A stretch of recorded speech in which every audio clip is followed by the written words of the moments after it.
अध्याय 7 वचन। पढ़िए और समझिए। वचन का मूल अर्थ है कहना या बताना। व्याकरण में वचन संज्ञा या सर्वनाम की संख्या को बताने का कार्य करता है। तितली, तितलियां, लड़की, लड़कियां। संज्ञा, संख्या। तितली एक, तितलियां एक से अधिक। केला एक, केले एक से अधिक। लड़की एक, लड़कियां एक से अधिक।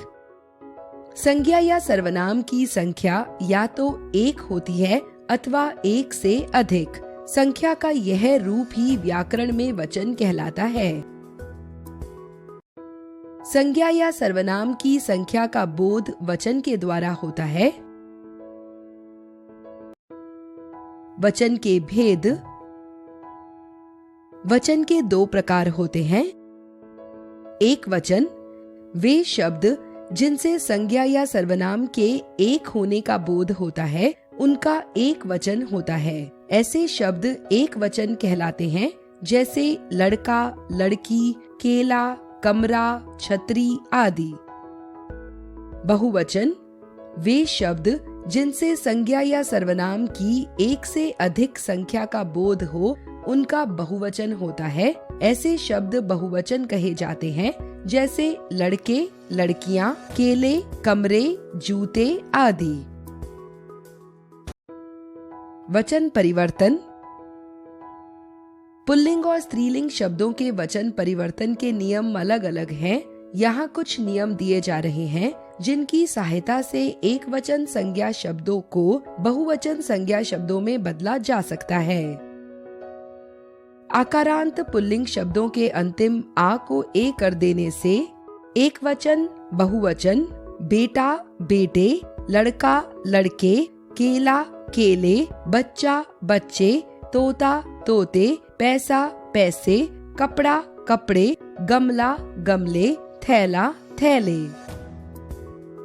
आकारांत स्त्रीलिंग शब्दों में ए जोड़ देने से बहन, बहनें, रात, रातें, छत, छतें, मशीन, मशीनें, कलम, कलमें, आँख, आँखें, किताब, किताबें, दीवार, दीवारें, बात, बातें। आकारांत स्त्रीलिंग शब्दों के अंत में ए जोड़ दिया जाता है। कथा, कथाएं, छात्रा, छात्राएं, माला, मालाएं, माता, माताएं, लता, लताएं, कन्या, कन्याएं, कक्षा, कक्षाएं, लेखिका, लेखिकाएं, अध्यापिका, अध्यापिकाएं। इकारांत और ईकारांत शब्दों के अंत में या जोड़कर तथा ई को ई कर देने से रानी, रानियां, रोटी, रोटियां, नारी, नारियां, चाबी, चाबियां, धोती, धोतियां, ताली, तालियां, जाति, जातियां, विधि, विधियां, बाली, बालियां। स्त्रीलिंग शब्दों के अंतिम या को या कर देने से बिटिया, बिटियां, डिबिया, डिबियां, चिड़िया, चिड़ियां, चूहिया, चूहियां। उकारांत और उकारांत स्त्रीलिंग शब्दों के अंत में ए बढ़ा देने तथा ऊ को ऊ कर देने से वस्तु, वस्तुएं, वधु, वधुएं, बहु, बहुएं, धेनु, धेनुएं। कुछ शब्दों के अंत में गण, वृंद, जन, वर्ग, लोग आदि शब्द जोड़कर संत, संतजन, अमीर, अमीर लोग, प्रजा, प्रजाजन, पाठक, पाठकगण, गरीब, गरीब लोग, श्रोता, श्रोतागण, नेता, नेतागण, श्रमिक, श्रमिक वर्ग, पक्षी, पक्षी वृंद। एक वचन के स्थान पर बहुवचन का प्रयोग। हिंदी में आदर प्रकट करने में एक वचन के स्थान पर बहुवचन का प्रयोग किया जाता है, जैसे पिताजी आ गए, गए, गया क्रिया का बहुवचन रूप।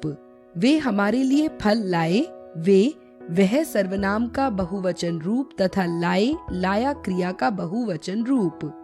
दादाजी बैठे हैं, है क्रिया का बहुवचन रूप।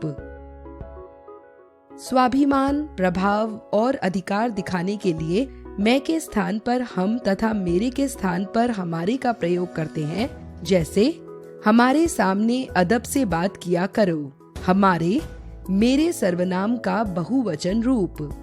समय हो गया है, अब हम चलेंगे। हम, मैं सर्वनाम का बहुवचन रूप।